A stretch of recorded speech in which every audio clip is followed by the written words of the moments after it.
In a sense, there's two of me. There's the very conventional landscapes, and another side of me needs an expressionist outburst.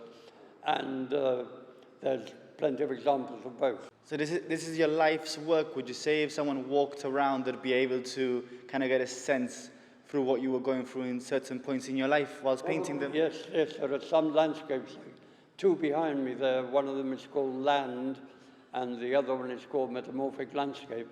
They, in a way, represent what was happening at the time, where I was both geographically and where I was mentally.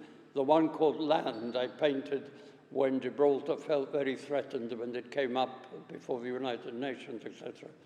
And I had painted a rather confused landscape, which I then straightened out and called it Land. I don't quite know what that means.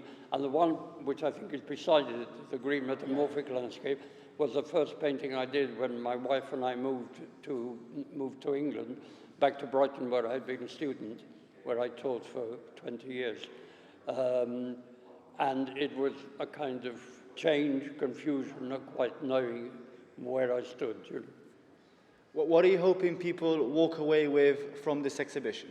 Satisfaction and pleasure, I hope. The odd few paintings, perhaps. There's not many that are actually for sale. There is a few up for sale. Tell us a bit about the inspiration in your later career to carry on painting and so on. Well, up to 8 or 9 years ago, when my wife and I moved back to Japan, we'd lived in Manila for 30 years, I was painting less and less.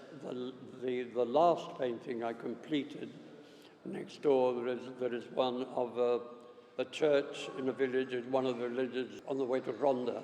And at the same time, I completed an abstract, which I call The Big Bang in 9 movements. Since then, I find that really I have to spend most of my time sitting in my armchair.